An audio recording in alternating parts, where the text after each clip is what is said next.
it, it's me again, Steffi. And little known fact about me, I love Korean food. But I have a problem, or more like a controversial statement, depending on who's listening. I haven't really liked any Korean barbecue place I've been to in the States. To start, little background on me, I didn't start eating Korean food till I moved to South Korea. Because I really just did that on a whim. Like I knew some basic stuff. I knew K-pop, but I was just like, let's move to Korea. And then I had the opportunity to try a lot of food and I love it, especially Korean barbecue.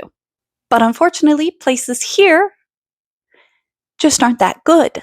There are two main reasons why I don't like a lot of the Korean barbecue places here, and it's what they serve and how much they charge. Explain without sounding like that annoying friend who goes to Europe for a week and says shit like croissant and épisa. Obviously, any cultural food that moves to a new country is going to change a little bit. The flavors will be adjusted, ingredients will be swapped out for what's available, and that can bring a lot of good stuff. My problem is all my favorite stuff didn't make it over. Did not cross that ocean.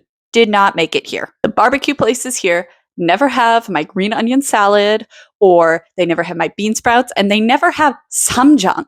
You will see that later. And I don't understand how they don't have that. My second problem is the prices at these barbecue places.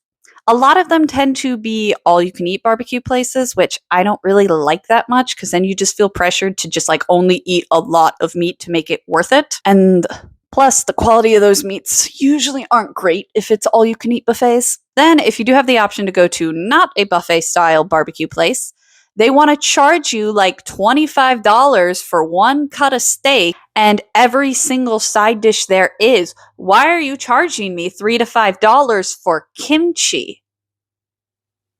For an ounce of kimchi? Or even worse, soju? The prices they charge for soju, insane. In Korea, soju is $1 at the grocery store. One bottle of soju is $1. And restaurants could never get away with charging more than like $5 or $6. Places here charge $15 for a bottle of soju. What?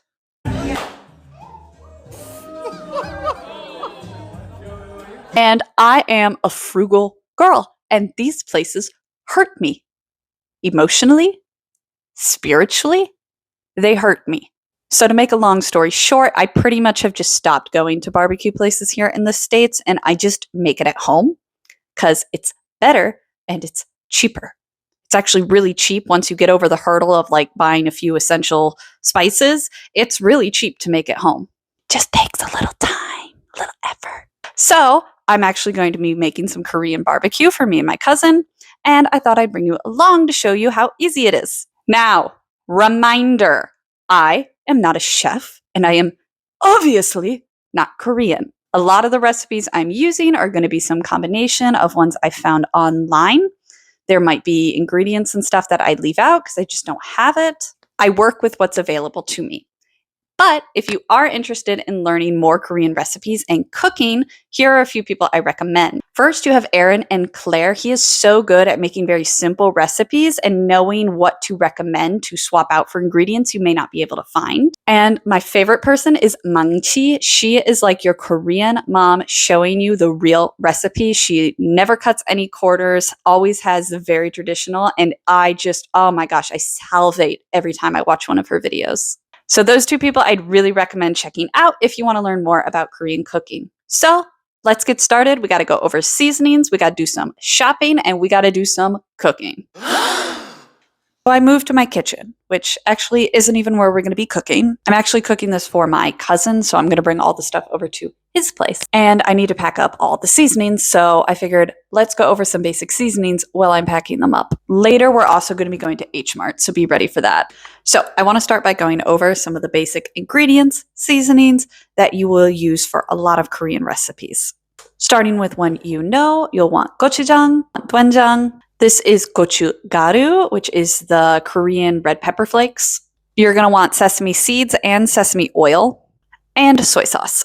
Now, on to things that Korean barbecues never have that I think are essential to Korean barbecue. This is called samjang, It is basically at every Korean barbecue place in Korea. You would be hard to find a place that didn't have this. And I never find it here. They never have this sauce that you're supposed to like dip the meat into. Never have it. Disgusting. This one isn't important to Korean cooking, just Korean barbecue. So it's very important, actually. Now, those seasonings will get you through a lot of Korean recipes. There are extras like vinegars, sugar, corn starch, potato starch, dashi, seaweed. But again, those basic seasonings can get you through a lot. Next, we're going to go make a trip to Hmart. All right, so I made it to Hmart. I don't have to buy too much here because, as you saw, I already have a lot of the seasonings, but I'll show you where they're at in the store. A few things I do need to get. I need to get some bean sprouts. I think I need more kimchi, to be honest, because I'm going to finish it off tonight. And then on to the meats, and that's the best part. So let's head in.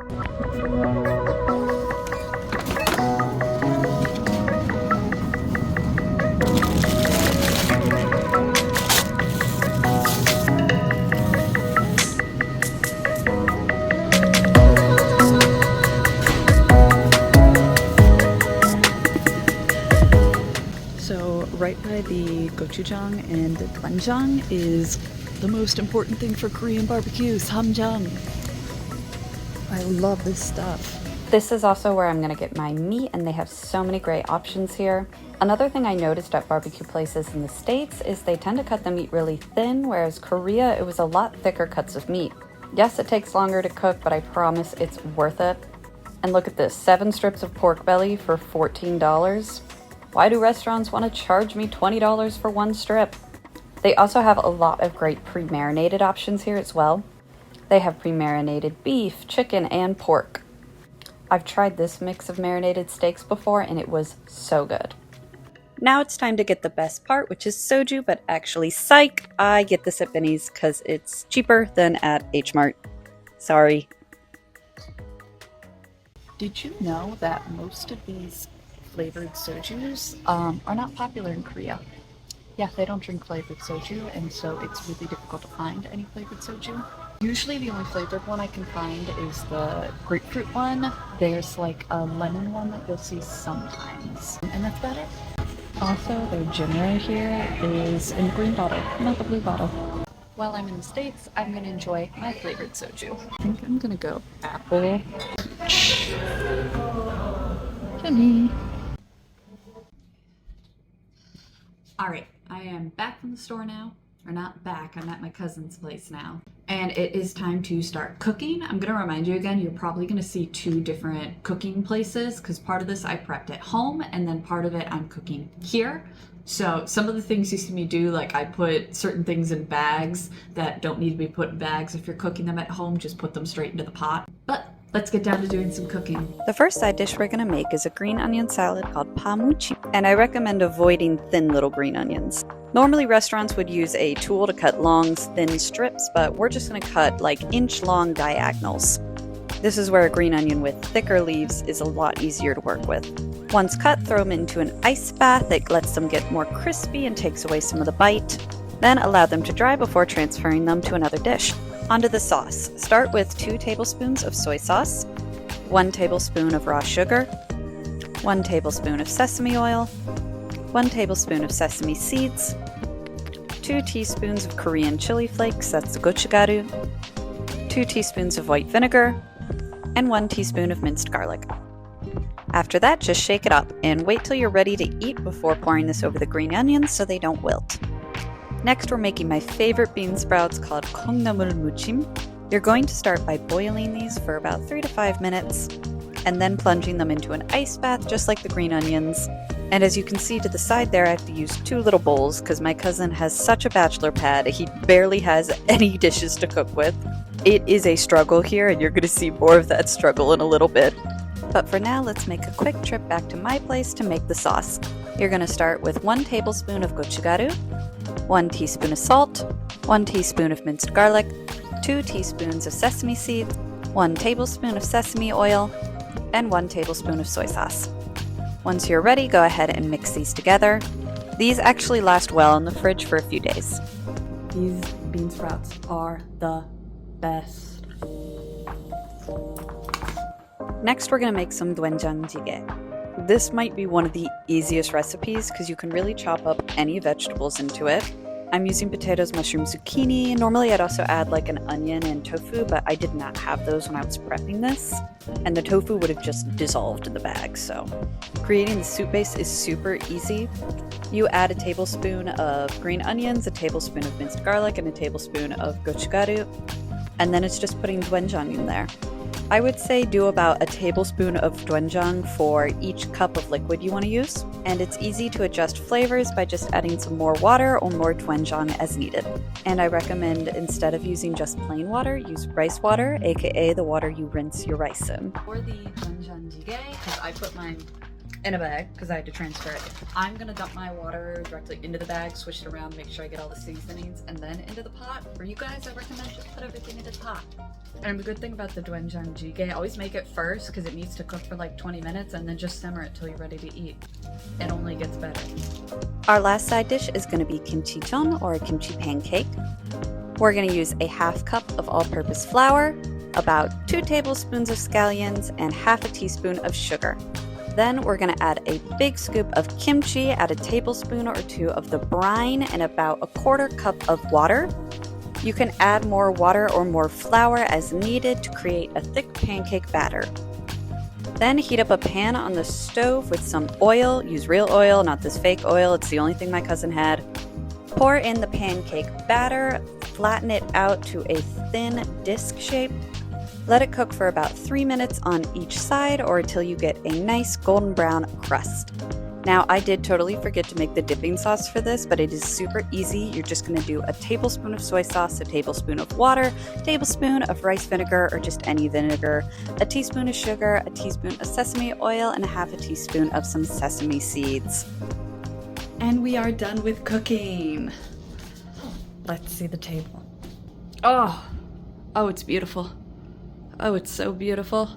So we have our green onion salad, kimchi. This is garlic and mushroom that I just chopped up. The samjang, the most important thing to barbecue, and that I don't understand why places here don't have this.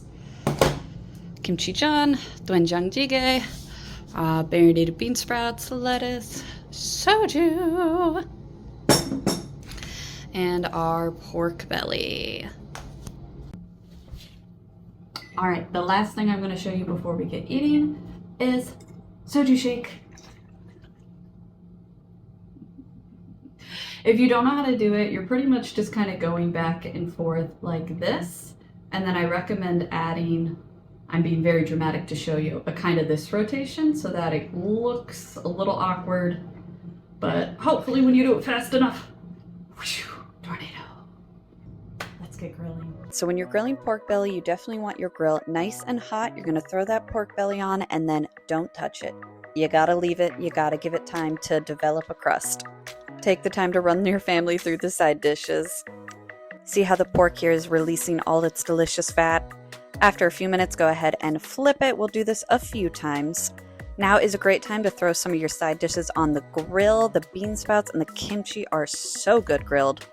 Now, me personally, I don't like throwing all my meat on at one time. It just leaves to overcook tough meat in the end. I will grill it piece by piece. Now, cutting the pork belly with scissors definitely took me a few attempts to learn, but I promise it's not really that hard. Once you get it into little pieces, you're going to straighten them out, and they're still going to cook more. You gotta wait till it gets a lovely brown crust on the outside. Anyways, I really hope you enjoyed watching today's video. Check out my Instagram and my TikTok for more daily content from me, and stay tuned for my next video. Thanks so much for watching. Bye!